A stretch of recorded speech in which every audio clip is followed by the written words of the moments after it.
There's a piece of engineering that's one of the most critical in all of human history, but you probably barely even notice it. Seriously.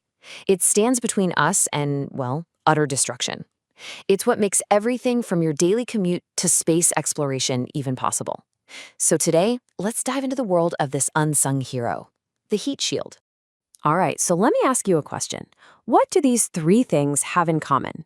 The engine humming under the hood of your car, a supersonic jet tearing through the sky, and a tiny capsule screaming back to Earth from space. The answer? It's simple and it's brutal. They all face the same powerful, destructive enemy, extreme heat.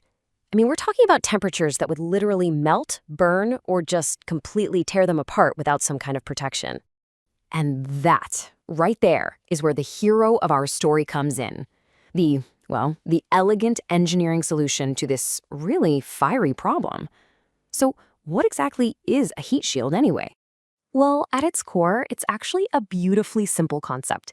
A heat shield is just any component designed to stop something from overheating. That's it. And it basically has three main tricks up its sleeve. It can dissipate the heat, reflect it away, or just straight up absorb it. So, how does it actually do that? Well, any great heat shield really needs to nail three key things. First, it needs low thermal conductivity. That just means it's really bad at letting heat pass through it. Think of an oven mitt protecting your hand. Perfect analogy. Second, it needs high emissivity, which is a fancy way of saying it's really good at radiating heat away. And finally, you need good thermal stability. This one's obvious. It can't just melt or fall apart when things get incredibly hot. All right, let's bring this down to earth with an example we can all relate to. Let's talk about the everyday inferno that's happening right inside your car's engine and how these shields protect its very heart.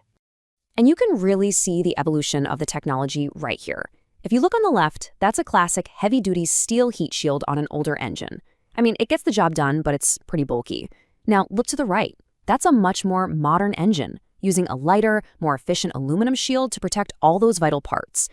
But hey, it's not always just about solid chunks of metal. When you get into high-performance stuff, like Formula One, they use these flexible shields, sometimes made of super thin aluminum or even gold sheeting. Yeah, gold. And you've probably seen another kind without even realizing it. You know those heat wraps you see on motorcycle exhaust pipes? Yep, that's a textile heat shield. Okay, so that's cars. Now let's really level up the stakes. We're moving from the engine bay into the sky. And for this next challenge, the enemy isn't just a hot engine anymore. Nope, the enemy is the air itself. Just think about the legendary Concorde. As that beautiful jet flew faster than the speed of sound, the friction from the air heated its nose cone up to 127 degrees Celsius. Now get this, that's more than 180 degrees hotter than the freezing cold air it was flying through. That temperature limit was actually one of the main things that capped its top speed. So it's pretty obvious, right? If you want to go even faster, we're talking hypersonic speeds here, you need a whole new playbook. You need a revolution in material science. That's why folks are developing things like ultra-high temperature ceramics, materials that can handle conditions the Concorde's aluminum couldn't even dream of.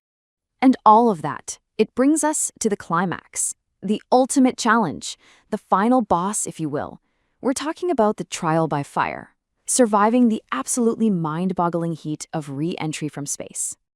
So to solve this insane problem, engineers basically came up with two different philosophies. On one side, you've got ablative shields. Think of these as sacrificial. A layer literally burns away, and as it does, it carries all that intense heat with it. They're single-use, and you saw them on capsules like Apollo and Soyuz. Then on the other side, you have thermal soak shields. These are all about insulation. They absorb and then radiate the heat away. The whole point of these is that they're reusable. And the most famous example, of course, is the Space Shuttle. Here's a really cool way to think about it, especially for the ablative ones. It's almost like the spacecraft is sweating. Seriously. As that outer layer vaporizes, it turns into a gas, and that gas carries the extreme heat away with it. It's an incredibly clever way to keep the capsule and, more importantly, the crew inside safe. And this is what it looks like after the fact. What you're seeing is the actual battle-scarred heat shield from the Apollo 12 capsule after its fiery trip back home. Just look at it. You can literally see how it's been charred and pitted. That is physical proof of how it sacrificed itself to protect those astronauts. All right, so that was the sacrificial approach. Now let's look at the other strategy, This is the belly of the Space Shuttle, and it's covered in literally thousands of these special insulating tiles. This was the thermal soak system in action. The idea here wasn't to burn away, but to absorb the incredible heat of re-entry and then radiate it back out into space. And that's what made the whole vehicle reusable. And the job these tiles had to do, it was just staggering. During re-entry, some parts of the shuttle's shield had to endure temperatures of almost 1,650 degrees Celsius.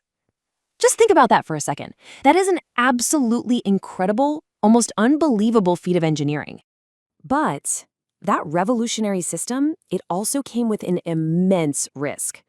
The truth is, those tiles were incredibly fragile, and as we were all so tragically reminded in 2003, even a small amount of damage to the shield during launch led to the catastrophic loss of the Space Shuttle Columbia and its crew. It's just a heartbreaking and stark reminder of exactly how critical this technology is. There is zero room for error. So where do we go from here? Well, the future of this tech is all about pushing the absolute boundaries of physics. We're talking about creating shields for missions that go to the sun and even beyond. And you know what? The future might look a little inflatable. I'm not kidding. This is NASA's Lofty project. It's basically a massive inflatable heat shield. The whole idea is to help us recover and reuse really expensive rocket engines after they launch. Instead of letting them burn up or crash, you just pop open this giant heat shield and float them down safely. But, okay, for the most extreme environment humanity has ever even tried to visit, you need something else entirely. Right now, NASA's Parker Solar Probe is literally flying through the sun's corona. It's facing temperatures of around 1,370 degrees Celsius. That's 2,500 degrees Fahrenheit. The only reason it survives is because of this incredible cutting-edge carbon-carbon shield protecting it. So when you think about it, we've gone from a simple metal plate under the hood of your car to the revolutionary tiles that made the space shuttle possible, all the way to advanced composites that are basically touching the atmosphere of the sun. The heat shield really, truly is the unsung hero that makes not just space exploration, but so much of our modern world possible. And that really just leaves us with one final big question.